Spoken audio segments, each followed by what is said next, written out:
Phone check. 1, 2. The microphone check. 1, 2, 1, 2. The microphone check. I got my headphones tuned between two different AM stations, and my briefcase is full of declassified information. Declassified. Declassified.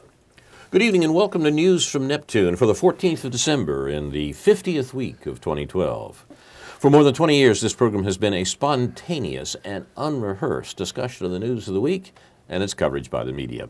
First on a so-called community radio station, and when censored and locked out of there, welcomed, I'm happy to say, by the good people at Urbana Public Television.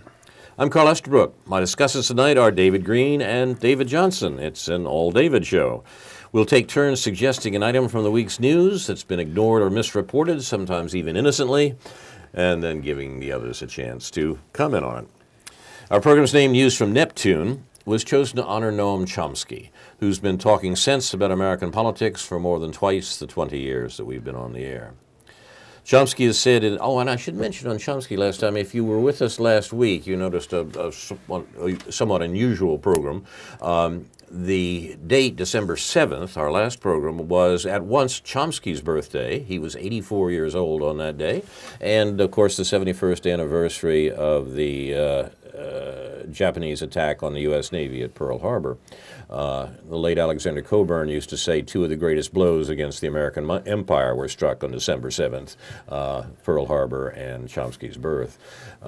In observance of these events, we hastily assembled a program that was not supposed to take place, but thanks to Caleb's indulgence, we were able to get on a presentation of Chomsky's classic essay on the backgrounds of the Pacific War. And that essay, by the way, he recently revisited that essay in a speech in Europe, which I've posted to the Facebook page for News from Neptune. It updates some of the things he was saying in that remarkable article. The article was quite remarkable when it came out 45 years ago, in that it insisted that the Second World War had not begun with the attack on Pearl Harbor, but that the relationship of the American Empire and the Japanese Empire ran back literally generations, and it was the working out of those relationships that the Second World War was in fact all about. And Chomsky went further in this remarkable essay from 1967, pointing out how the war of the Japanese was remarkably similar to the war that the United States was currently carrying on in Asia. The year was 1967. There was a further twist, and that is, as we reread that essay today, after 45 years, we suddenly notice that there are remarkable parallels to the wars that the U.S. is currently conducting in Asia, Southwest Asia, rather than Southeast Asia, but the parallels are there, and they result from the fact that there is a remarkable continuity in American policy. A somewhat belated happy birthday to Noam Chomsky, and an appreciation of his attempt to illustrate the events that were concatenated in Hawaii on the 7th of December, 1941. Today is, in fact, December 14th. On this day 200 years ago, the French invasion of Russia came to an end as the remnants of the Grande Armée were expelled from Russia. Vojna et mir, pardon my Russian, War and Peace, as a literary recreation of that, is another example of the poets perhaps getting there first, at least as far as the significance of the event is concerned. 200 years ago today, December 14th, 1812. A mere 8 years ago, December 14, 2004, Cuba and Venezuela founded the Bolivarian Alliance for the Americas. And here Chomsky is our guide again. He's pointed out that for the first time, really since the conquest, the organization of the peoples of South America to combat the domination of capitalism and the domination of the American empire is actually making some headway. And on this day, the founding of, or the association of Cuba and Venezuela in this enterprise can be remembered. Also on this day 4 years ago, December 14th, 2008, President George W. Bush, remember him? Made his fourth and final trip to Iraq as president and was greeted by an Iraqi reporter who threw his shoes at him. Remarkably enough, the Iraqi reporter survived. He was beaten by various elements of the American Imperium, and actually served a jail term, but indeed survived it as an indication, perhaps, of the unwillingness of the Iraqi government, however much it was an American puppet, to do to him what the Americans undoubtedly wanted them to do to him. So, December 14th, you're watching News from Neptune, the Expelling the Empire edition. And we'll think of various aspects, perhaps, why we might be able to talk about empires being expelled as the time goes on. But we'll start this evening with David Green. Thank you, Carl. You did a very good, unknowingly, you did a very good lead into some of the comments I wanted to make. I actually did want to suggest some aspects of Chomsky's article on the war in the Pacific, which I actually read for the first time in the last week. Actually, not because of your reference to it on the show, just because I felt it was time to read it, and it seemed propitious. Also in another context, and that is the release of Oliver Stone's new series on Showtime, right. the Untold History of the United States, and I want to address a few comments to that and how that has been treated in the mainstream media. Have you seen the episodes that have shown so far? I have seen the first episode, which is available online on the Digby website. Oh, really? I don't subscribe to Showtime, and I don't know whether these episodes will be continue to be uploaded to the internet in any form, legal or illegal, or kosher or unkosher, let's say. But they did. There was a link on that Digby website to the first episode, so I get an idea what Oliver Stone is about in this effort. And I'm not. I wasn't quite sure from reading about it what I would think of this, because I've never really trusted Oliver Stone's historical approach completely. I mean, I've always thought of him as since his Kennedy exploits and so forth. I've been a little skeptical of a somewhat conspiratorial nature. And there's now that David Johnson of the program, we could have it out about all that perhaps on this program and make it a memorable event. But in any event, I think there's an aspect to the way Stone approaches this series, and that apparently the hero of the series is a man named Henry Wallace, who was the vice president under Roosevelt from 1941 to 1945, when he was replaced by Truman on the ticket in 1944, and then in turn Stone, the villain of the apparent villain of at least one aspect of this series is Harry Truman and his choices to drop the atomic bombs on Hiroshima, Nagasaki, and perhaps other aspects of the Truman administrations in terms of the advent of the Cold War. But just a couple of comments. The main reaction, the main mainstream reaction that I've read, critical of this series, was done by a New York Times writer named Andrew Goldman in a long kind of self-serving but pretty predictable article. And what Goldman does in this article is the familiar tactic of not just criticizing Stone through the mouthpiece of a former leftist turned rightist historian named Ronald Radosh, but also a current what is known as a liberal historian in our culture, who we've mentioned on this program several times, named Sean Wilentz. And so with that sort of credibility, Goldman feels that he's able to discredit Stone as a kind of Stalinist. What Stone is about in the first episode of this program is placing World War II, just as Chomsky placed the Pacific War in the larger context of our relationship with Japan and China going back to the late 1800s, and in the context of our exploits in Vietnam at the time that Chomsky wrote that article. I think you could parallel that by saying that Stone is placing World War II in the context, in the sort of implicit context of what we're doing in South Asia now, and not only that, what we were doing in the world from 1939 to 1945, or throughout the 1930s and into the 1940s.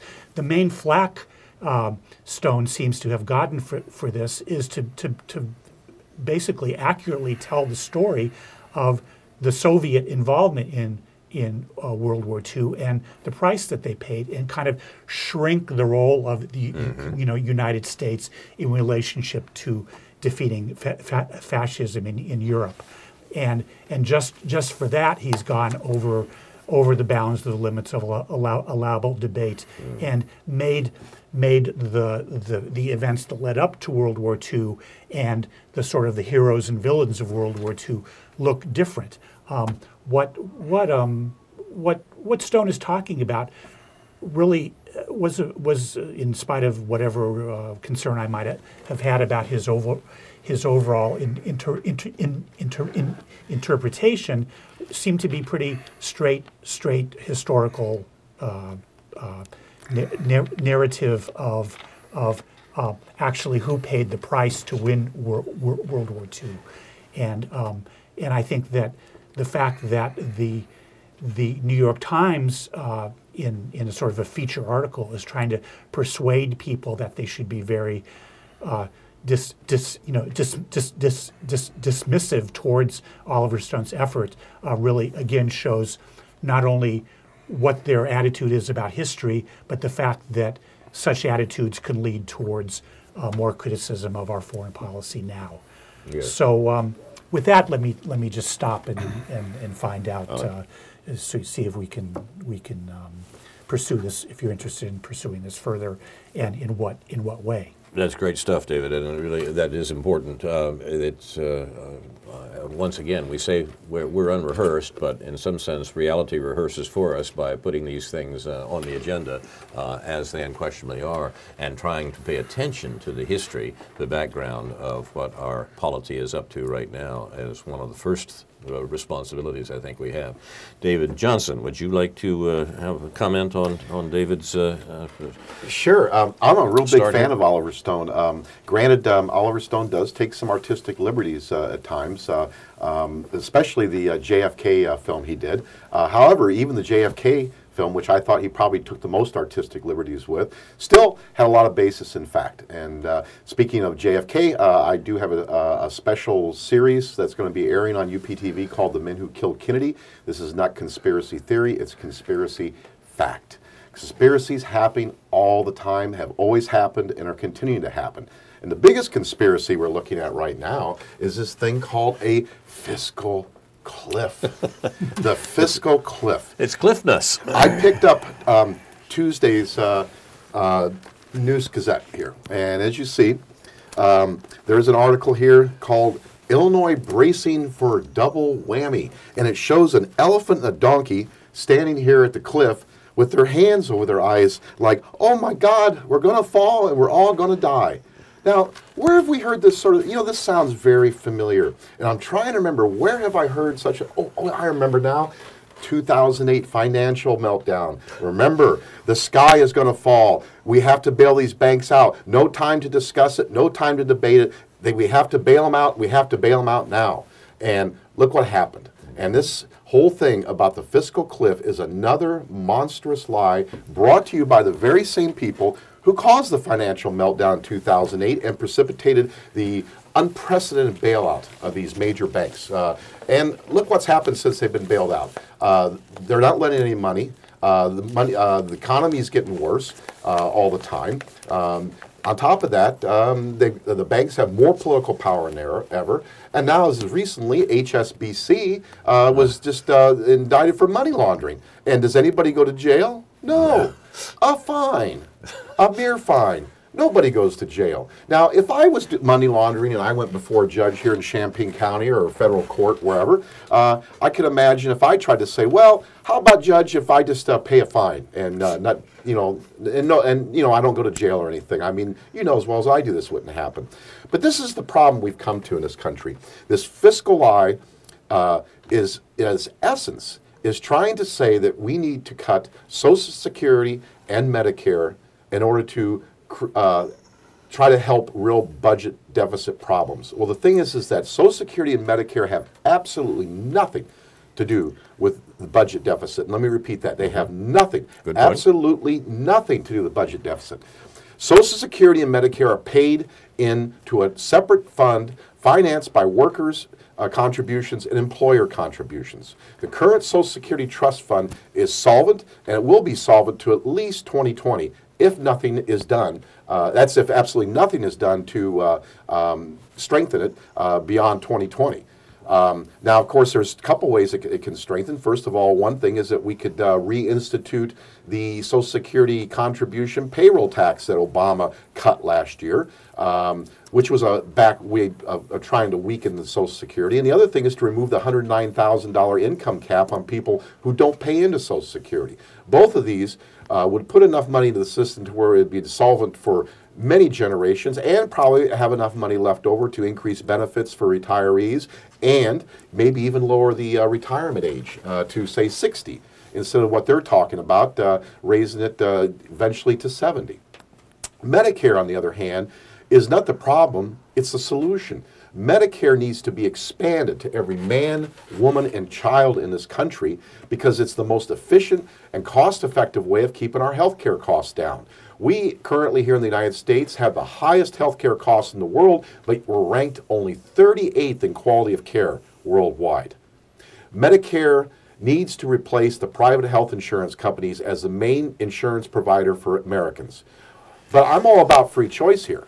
What I say is this. If an individual is so opposed to having a government health insurance plan like Medicare that's self-financed by workers and employer contributions, then they can get private health insurance on their own and opt out. They should have that option. But the problem is right now, people like myself, we don't have an option. We're forced to go to private health insurance to buy their inferior overpriced product. And now, thanks to Obamacare, if we don't choose not to take their overpriced under a bad quality product, then we have to pay a fine by the federal government on top of that. But anyway, getting back to this whole fiscal cliff thing, the real budget problems, that's what we really need to discuss here, okay? As far as the real budget problems we have, the fourth leading cause is corporate welfare. I mean, it is just amazing how much money our tax money gives to companies everywhere from the oil industry to war profiteer, so-called defense contractors, to agribusiness companies like Monsanto and ADM, to the prison industrial complex, not to mention a whole host of other corporations, including McDonald's, who gets money from the taxpayers to market chicken McNuggets internationally. Third leading cause, of course, is the poor economy. Thanks to NAFTA and other corporate trade treaties, we've lost many, many, many good-paying jobs in this country, and now we're fastly becoming a country of mostly low-pay service sector employees. Add a recession on top of that, and it's a revenue problem. There's not enough tax revenues being generated because people either don't have jobs or they don't have good-paying enough jobs. The third biggest factor, of course, is the Bush tax cuts. Now, another thing that I've been seeing in the corporate media is they're trying to imply that if the Bush tax cuts are repealed, that the average working class American is going to have to pay more in taxes. Well, that would be true if they were all across the board eliminated. But the thing is that many are proposing that those remain in place, but that the tax on people earning over $250,000 a year be actually raised, and that their tax cuts that they receive be rescinded. But the first and very most biggest drain on our economy, and it's causing the budget deficits that we currently have, is the 500-pound gorilla in the room, which is these wars of imperial aggression around the world, in particular the Middle East. I mean, it is astounding when you do the research how much money is spent on these wars, but yet there's no talk about making any cuts there.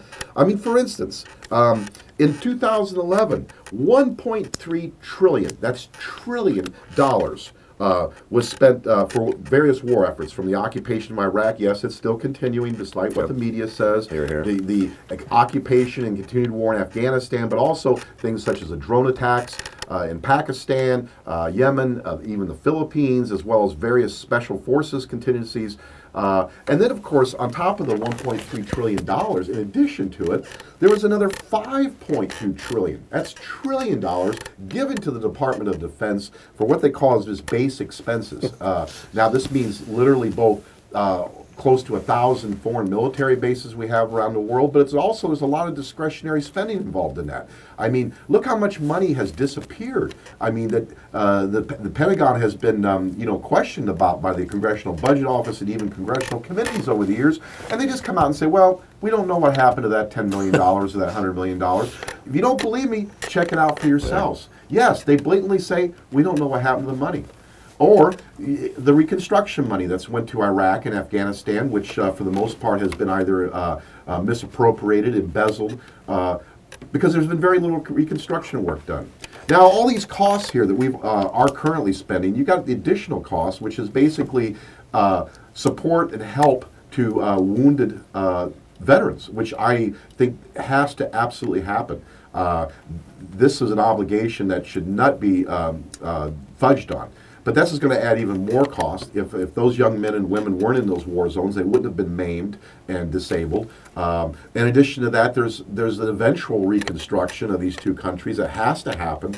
I mean, so you're adding just more and more money. I mean, this is what needs to be cut. This is what's dragging our economy down. And I mean, it's just amazing how back, when was it, recently, Congress, the Senate, passed the National Defense Authorization Act, for $631 billion by a vote of 98-0 in the Senate, out of 100 votes, 2 abstentions. Not one bit of debate, and it was done at the speed of light. I mean, it is amazing how the priorities that these people that we elect from both political parties, this is not a game of bad Republican, good Democrat, with the exception of a handful of few Democrats like Tom Harkin and Bernie Sanders. Oh, I forgot, Bernie Sanders isn't a Democrat. He's an independent. Actually, he's a socialist from Vermont. But nevertheless, if it was, other than just these few handful of Democrats out there that are questioning and fighting this whole thing, for the most part, most of the Democratic Party is following right behind President Obama, saying that we've got to do this. We've got to cut Social Security. We've got to cut Medicare to help our budget crisis. And it's all a lie. It's all one big lie. It's a classic case of shock doctrine. Shock doctrine to basically scare the American people in order to reallocate money for the interests of the ruling class and the empire. Let's face it, folks, we shouldn't have an empire to begin with. It's immoral. But regardless of the morality of it, we need a republic. We need to return to a republic, and even more importantly, a real democracy here. You're watching News from Neptune, the Expelling Empire edition. And we don't rehearse. These things just happen, believe me. On the Pentagon's discretionary spending, to pick a nit here, David, the example I heard last night, quite by passing, is that the Pentagon runs around the world 234 18-hole golf courses for the rest of R&R. How many were that? How many 234 18-hole golf courses around the world, all around the world, for the R&R, for the rest and recreation of its of our service members. We considered this the term service in a program a couple of weeks ago. You know, my co-host on the Illinois World Labor Hour, Bill Gorell, pointed out a fact to me a while back, is that the total cost of air conditioning for the U.S. military exceeds the NASA space program budget. That's mind-boggling. That's wonderful. Truly is. Yes. On a note about your central point, it's certainly correct that Social Security doesn't add to the deficit or the debt for the reasons you explained. On the other hand, though, we shouldn't lump Social Security and Medicare together there because, of course, Medicare does add greatly to the deficit. The major reason that there's a deficit is because of Medicare. Eh? Medicaid. Medicare is also workers' contributions. Medicaid is what adds to the deficit, but not Medicare. Medicaid is the actual. It's a social service provided to those who can't afford, who basically are indigent or close to it, who are in poverty. Medicare is what we pay out of our payroll taxes into the Medicare program when we work, along with Social Security. But as you pointed out, it was the cost, the fact that we have a remarkably inefficient system in comparison with the other advanced countries, the other advanced capitalist countries, that the medical costs are roughly twice per person what they are in any other country. And if that were corrected, if those medical costs were brought back in line with what happens in other countries, the deficit would disappear. It would what the government is spending on medical care, yes, is the principal constituent of the deficit, and therefore Medicaid for all, which would allow a program that would negotiate with big pharma and so forth, as happens even in Canada, that would be the step towards solving the deficit problem, a problem that probably should be solved, indeed, by taxing those who are with the ability to pay. But we wouldn't even have the problem if we had a rational a medical system even as rational as the English, the French, the Germans do. Yes, and really it'd be Medicare for most and Medicaid for some. Yes, yes. But the problem is, of course, it's the private health insurance industry. I mean, because they charge pretty much whatever they want. They have these, of course, all these shareholders to pay premiums to. They have their overpaid CEOs, and they hire an army of nurses in particular, but also some doctors, to deny people coverage, to try to wiggle out of covering certain things that people have paid premiums into for their health care. And not to mention, we're paying like 10 times more than what most countries, including Canada, pay for prescription drugs. 10 times. And why? It's because we can't, instead of having like a government agency negotiate prices with the pharmaceutical companies at international rates, instead what we've got is a monopoly, basically, in this country of the pharmaceutical industry. A lot of people are buying their medications out of Canada. I think it's illegal. I do it. If you want to come and arrest me, that's fine. But yes, I have high blood pressure medicine, and I'm about to pay $140 a month for my prescription. I get it out of Canada for $125 for 6 months. And they're making. It's a company that's making money on top of that. So they're getting it at a tenth the cost, and then turn to selling it to people like me for about 100% markup, and it's still much cheaper for an individual like myself. But that's a core problem. That's why people think that it would add money to the budget, but on the contrary, it would actually reduce our budget deficit if we went to a Medicare for most and Medicaid for some system. This is a critical point, and one that really needs to be mentioned, and it suggests, in a sense, how clever Obamacare was by providing a sop, well, a little more than a sop for some people, but Obamacare does do some things for some people that should be done. It's a baby step, to coin a phrase that the administration uses elsewhere, but it's a baby step that should be taken, and indeed much greater steps should be taken. But as you point out, while in doing this, the administration gives this tremendous gift to the private insurance agency of making you and me and everybody else deal with them. I mean, these are guaranteed profits in a way that are just that violate all the notions of free enterprise, and people who want to complain about Obamacare on the grounds that Obamacare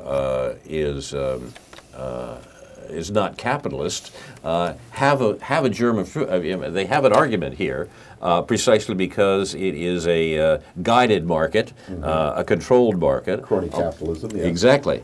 And the situation is covered over with the fact that Obamacare actually does provide some marginal adjustments to people who need them. And of course, the bottom line, reason for him doing this is to preserve the private health insurance industry. I mean, that's the bottom line reason why they did what they did.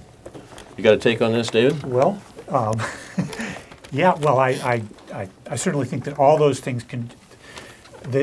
I think the standard argument for the deficit is that it was created by the housing bubble, and the collapse of the housing bubble, and the decrease in tax revenues that resulted from that, and of course all these other things. I mean, all these other things enter into it. But even in spite of all that stuff, if one wants to look at it sort of dispassionately, in spite of all that stuff, in spite of even military and healthcare spending, our yearly deficits were decreasing. We're at a relatively low level in terms of the gross domestic product until the housing bubble crashed.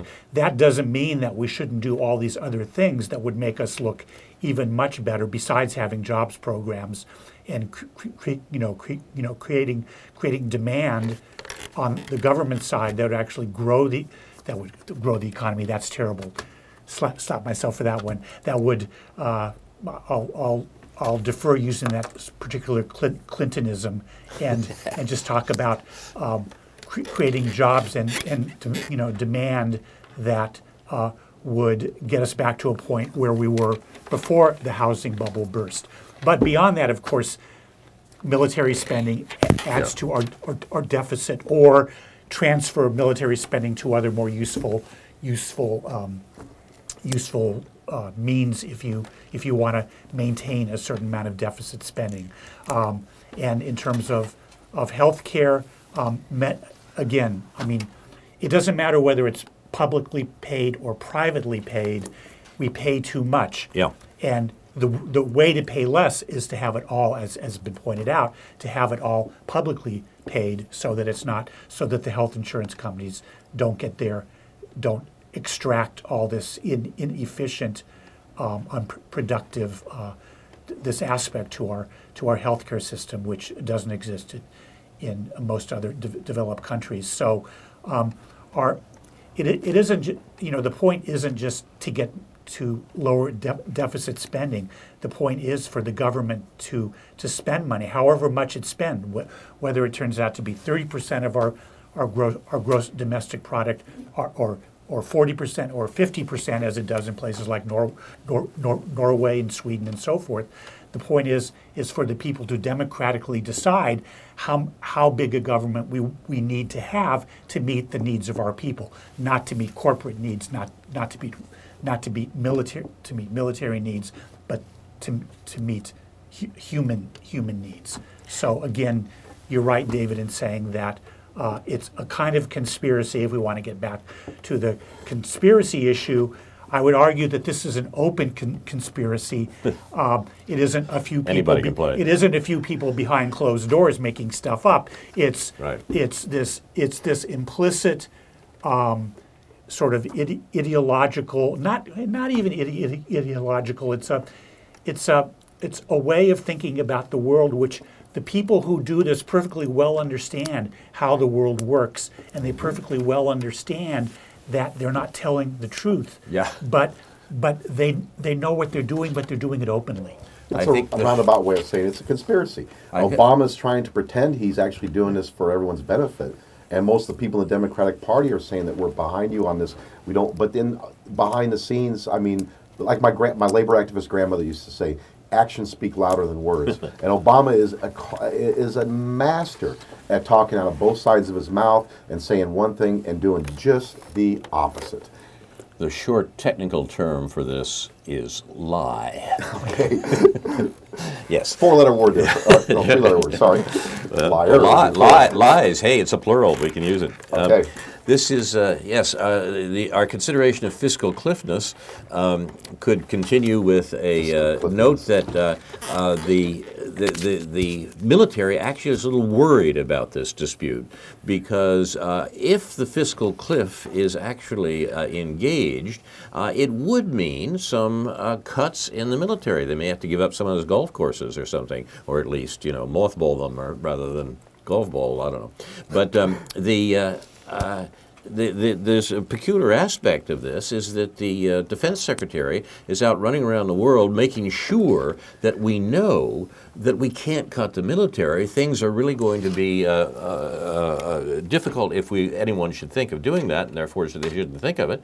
And he was doing this in Afghanistan yesterday, where he goes to Afghanistan and says, after all the discussion in the presidential campaign and so forth about how Obama is getting us out of Afghanistan by 2014, he says, and this is his phrase, there will be, Panetta says, there will be an enduring presence of the United States in Afghanistan there's after that word 2014. enduring again. Yes, exactly. So, I mean, and that's, once again, I mean, Panetta doesn't think up these things himself. He's not the sharpest tool in the shed. But he has people around there who are telling him exactly what to say on this, and the enduring is no accident. Enduring freedom, remember, was the Bush administration's term of art for their war. And after enduring freedom, now we have to endure the presence of the United States in Afghanistan. We ain't going anyplace. That's what Panetta is saying. And all this talk about how Obama has withdrawn from Iraq and is winding down the war in Afghanistan also are examples of that short technical term that we're discussing. They're lies. You're watching News from Neptune. I have a point here that actually connects with things that have been said already. Once again, we used to say that the gods of the air wrote our outline for us, that it's not so much the gods of the air as the gods of the earth, I'm afraid. Our political misleaders who give us the things that we have to talk about here and provide the connections among them. I'm referring now particularly to Paul Krugman's column this morning in the New York Times. Now, Krugman is the best of a bad lot, certainly of those people who are writing for the New York Times. Now, it's not a particularly fast track, as Richard Nixon might have said, but Krugman is clearly the best horse on that particular track. He has a column this morning about the Republicans' existential crisis, and it's about the Republicans, but it's about American politics in general, and he makes 2 points particularly, I think, one very good and one very bad. The good point really needs to be said. The bad point takes some excavating, so let me try. Here's the good point. Since the 1970s, the Republican Party has fallen increasingly under the influence of radical ideologues, whose goal is nothing less than the elimination of the welfare state. That is the whole legacy of the New Deal and the Great Society. From the beginning, however, these ideologues have had a big problem. The programs they want to kill are very popular. Americans may nod their heads when you attack big government in the abstract, but they strongly support Social Security, Medicare, and even Medicaid. So what's a radical to do, says Krugman, who goes on then to analyze the sorts of attacks on this. But let's go back to that essential notion there, that there are radical ideologues in the Republican Party whose goal is nothing less than the elimination of the welfare state. The problem with that is that it doesn't go far enough. It's not just a few radical ideologues. It's not just Grover Norquist and whoever he has dinner with. It's what we have called here, by listening to people who have talked about this seriously, neoliberalism. It's the entire conscious conspiracy, in David Johnson's sense, of neoliberalism, conspiracy, and it's open conspiracy, the attempt by the American ruling class, by the 1%, as Occupy Wall Street says, to say, as they did in the 1970s, look, things are going too far in this country. Too many people think they deserve a democratic state. Too many people think they deserve stuff. Just as Mr. Romney said during the last campaign. Where did he get that? He didn't come up with that by himself. This is the sort of thing neoliberals have been saying for a generation and more. Now, the problem here is that Krugman can't concentrate them entirely into the Republican Party. Neoliberalism is the name of ruling class politics in America, and it affects both parties, as David pointed out. It affects the parties a little differently, though, and the machinations of the two-party groups as they try to establish themselves on this neoliberal landscape is fairly interesting. I wrote a little piece for Counterpunch a couple of weeks ago when I suggested that American political parties realign themselves about every generation and a half because the bourgeoisie, the 1%, is too small a class to rule by itself. It needs class allies, but those class allies every now and then, those alliances are unstable, and so they have to be renegotiated every now and then. And if you look at historical examples, you find that centering on the elections of 1860, 1896, 1932, 1968, and maybe this one that we've just gone through, those sorts of realignments have taken place. Well, if they do, and in I pull my punches in this little article and say that it's not at all clear to me that they will this time, but we're due, it's time for it. If they realign, they will realign along the lines that Krugman is talking about here, which brings me to my second point, the bad point of his article. He says,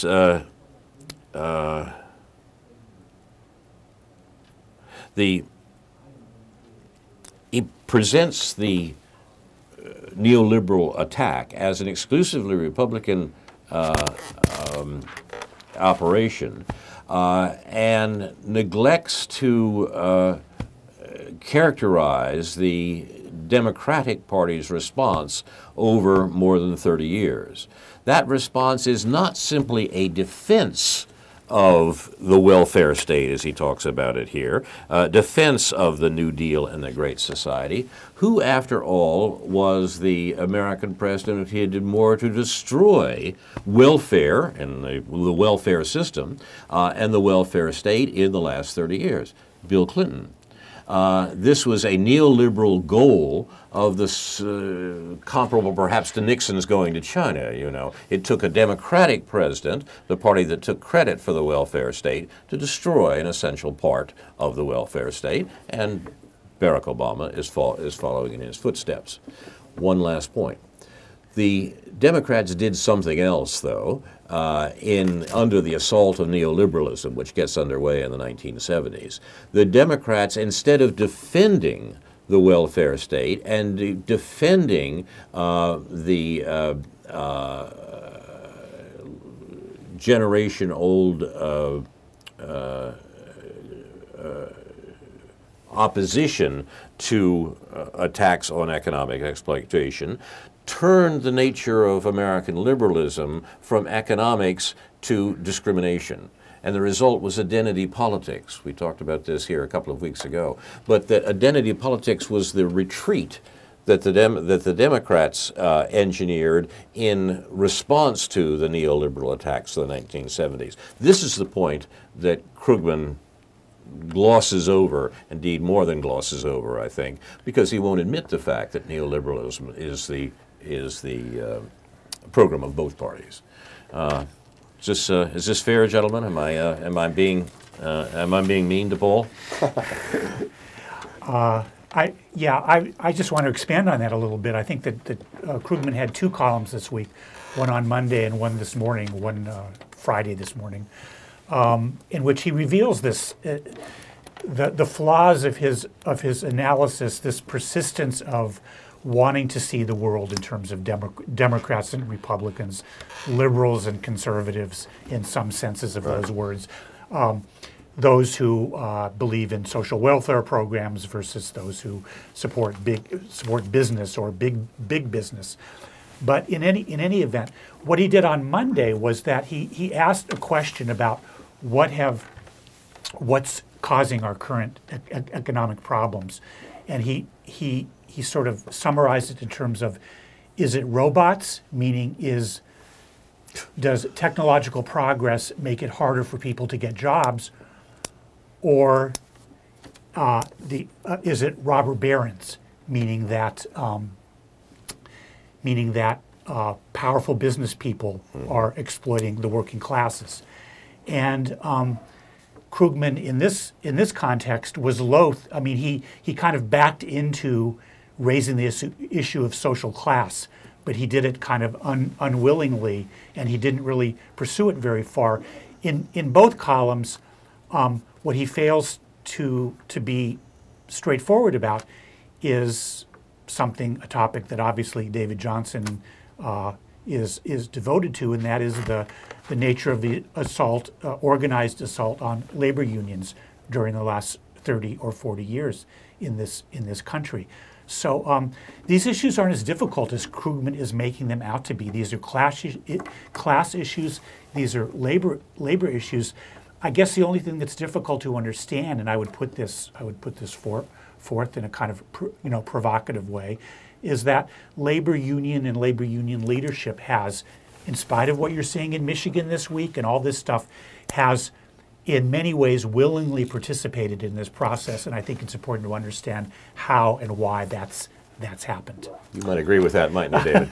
Well, David, sorry about your blood pressure, but no, on the contrary, you touched an issue very near and dear to my heart, yes, which I know I've I had have. a lot of I know I personal have. experience in, and Yeah. absolutely, you know, it's interesting how this all occurs. I mean, the actual mechanism. Why is it we've been in a downward trajectory here for the last 30-some years, starting with the presidency of Ronald Reagan? Not to say it didn't start before then, the groundwork, right. but nevertheless, institutional changes since 1981, which have been continued after Reagan and expanded by both Republican and Democratic presidents like Bill Clinton Right. and now Barack Obama, which is, and why has this come about? Is because of the increased influence of corporate money in elections. Basically, they're slowly and Part of systematically it, buying off various people who run for political office, and if they can't buy them off, they basically go find somebody to run against them, finance them to knock them out of office, and they let them know that if they don't play ball with them, that's what they're going to do. So it's a carrot and stick approach by the corporate interests to undermine our elected representatives. Now, in organized labor, a similar corrupting process has also occurred, which is that basically most of the union leaders in most unions are basically bought off in the sense that they're not about to cause any trouble. They're not about to try to organize with their members to fight back. Is because they don't want to lose their $300,000, $400,000, and $500,000 annual salaries, their expense accounts, and all the other benefits, their double pensions that go along with that. And how they've been able to maintain this is that they have basically have prevented the rank and file from voting them out of office. The National AFL-CIO is the worst case in point on this. There's more democracy in most corporations than there is in the National AFL-CIO, and I'd be more than happy to discuss this at further length exactly how that's done. In many companies out there, if a company starts going downhill as far as their sales and their profits, eventually they're going to get rid of the CEO. Granted, they get a golden parachute, but the board of directors will vote out a CEO. Well, the National AFL-CIO, it's impossible to get rid of, say, Richard Trumka unless it's done by a form of what I call a palace coup. In other words, by other leaders of other national unions. The rank and file has no control over this, and this is the problem. Now, there are some exceptions in labor unions in the United States, and my biggest exception would be the UE, the United Electrical Workers. It's a small union, still a very democratic, very militant union. They were the ones that did the Republic windows and door occupation in Chicago back in 2008, but they are the exception, unfortunately. I mean, sorry, yes, they are an exception to the rule. Basically, corporate corruption has permeated every aspect of our society, not just control economically, but political democracy. They've controlled that. They're even controlling our culture as far as what we consider entertainment. They control our information, and they've bought out most labor leaders out there to just go along, go with the flow, tell your members what they want to hear, and accept these inevitable changes as if it's part of some of nature or the will of God, and you'll be fine, and you can basically coast out of retirement eventually and let somebody else take care of the problem. But this is what's happening. David, you're absolutely right. Thank you, Davids, both. We have a couple of minutes left for our Coburn Corner at the end of News from Neptune, where we, in the spirit of the late Alexander Coburn, we nominate cliches, overused phrases, and tedious words for elimination. Do you have a candidate this week, David? David Green?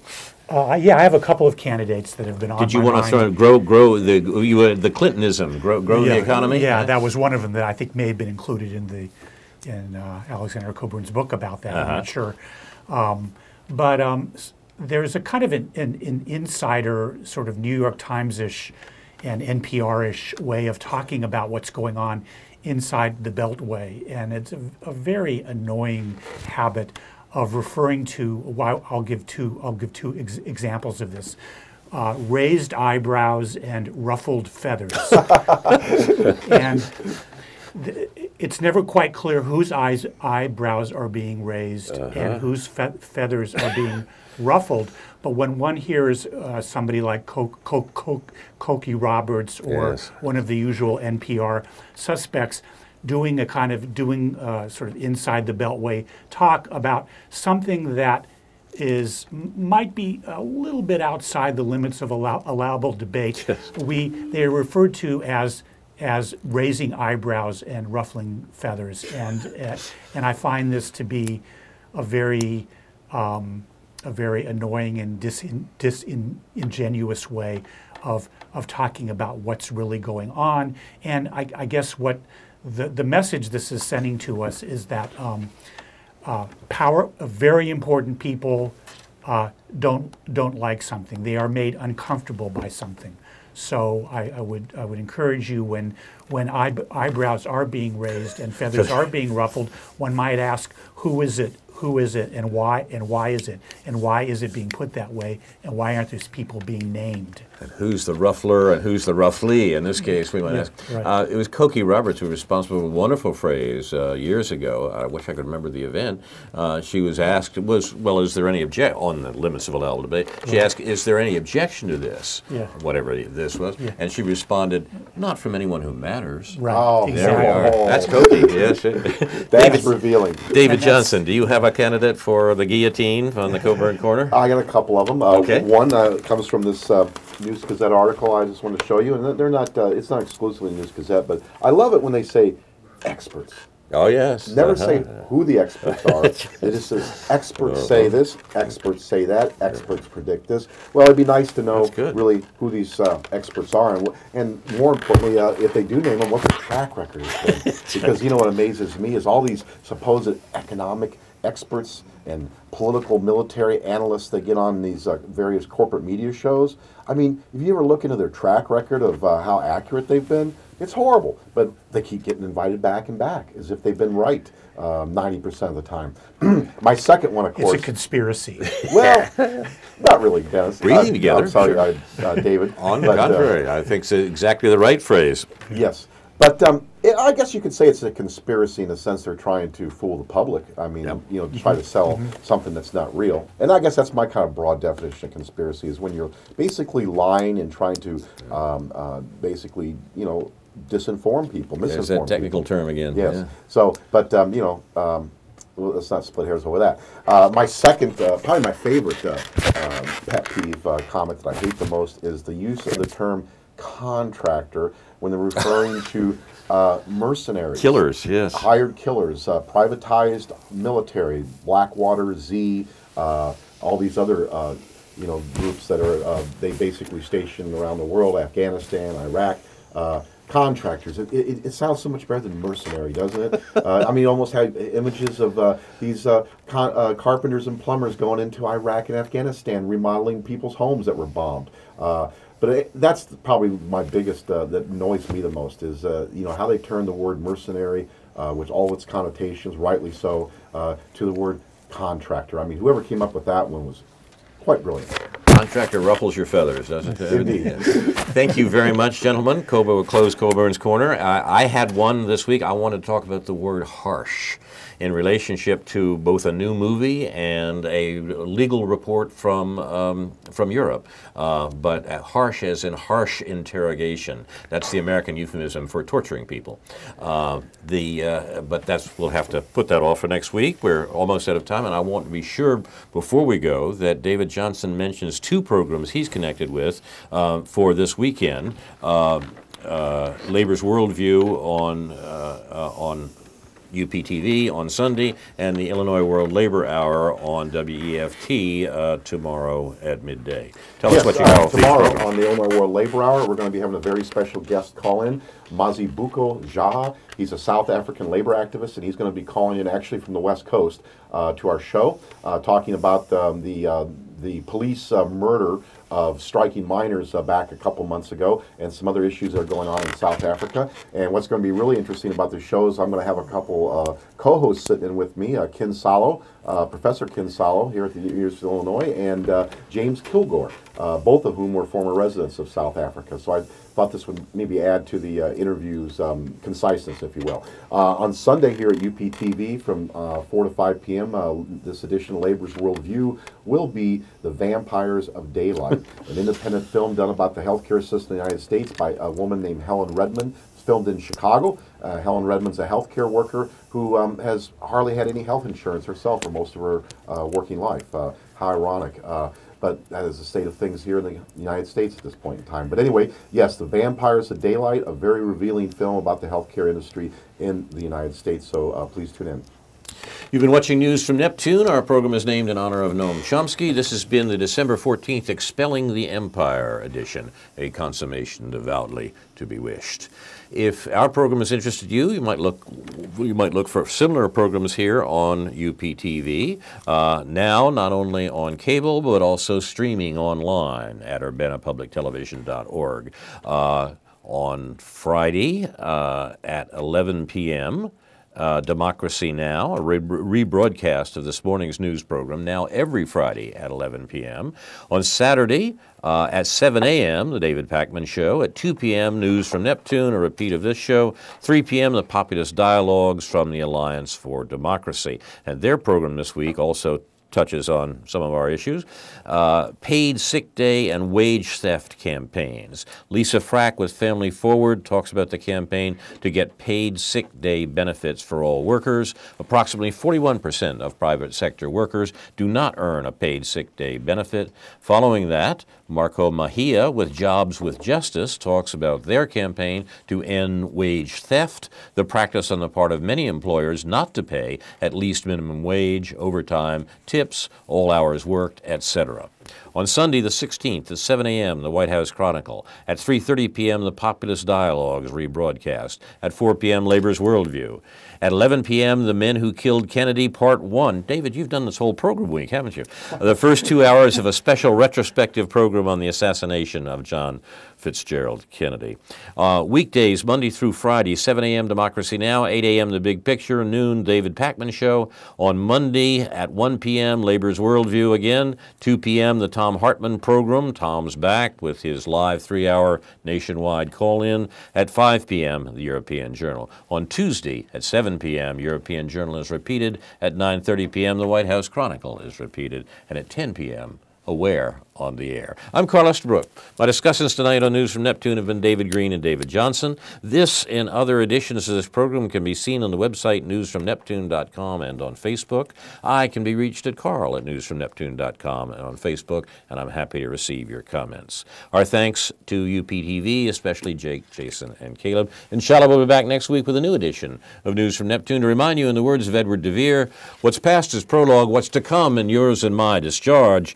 In the meantime, confusion to our enemies, and a good night to you.